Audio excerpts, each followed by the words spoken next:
प्रकट नभएको वा लुकेको कुरालाई प्रकट गर्नु प्रकाश हो। कसैले प्रकट नगरेसम्म कुनै पनि व्यक्ति वा वस्तुबारे हामी अजान रहन्छौँ। अमेरिकी राष्ट्रपति ट्रम्प को हो भन्ने कुरा मुगुका अशिक्षित वृद्ध बाआमालाई थाहा होला र? तपाईँलाई मैले नभेटे वा तपाईँसँग परिचय नभएसम्म म तपाईँलाई चिन्न सक्दिनँ। यसरी कुनै व्यक्तिबारे जान्नु छ भने उसको जानकारी पाउनु अनि उबारे अध्ययन गर्नु आवश्यक हुन्छ। तर प्रश्न यो हो कि के त्यो व्यक्तिले आफूलाई प्रकट गर्न चाहन्छ? कुनै व्यक्तिलाई सही तरिकाले बुझ्न सो व्यक्तिले आफू को हो भन्ने व्यक्त गर्नु आवश्यक हुन्छ।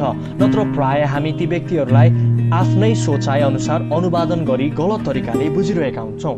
अब यो विषयलाई परमेश्वरसँग जोडेर हेरौँ। हामी कसरी परमेश्वरबारे जान्दछौँ? हाम्रो लागि परमेश्वर को हुनुहुन्छ? अनि महत्त्वपूर्ण प्रश्न त यो हो कि के को आधारमा हामी परमेश्वरको विषयमा बोलिरहेछौँ? परमेश्वरको विषयमा बोल्ने हो भने उहाँलाई जान्नु हामी आफैमा असम्भव कुरा हो। परमेश्वर स्वतः मानिसभन्दा अलग, असीमित र अध्यात्म हुनुहुन्छ अनि उहाँलाई जान्नु बुझ्नु सीमित मानिसको मनगढन्ते विचारहरूद्वारा असम्भव छ। तर खुसीको कुरा यो हो कि बाइबलको परमेश्वर आफ्नो सृष्टिले आफूलाई जानेको बुझेको चाहने परमेश्वर हुनुहुन्छ।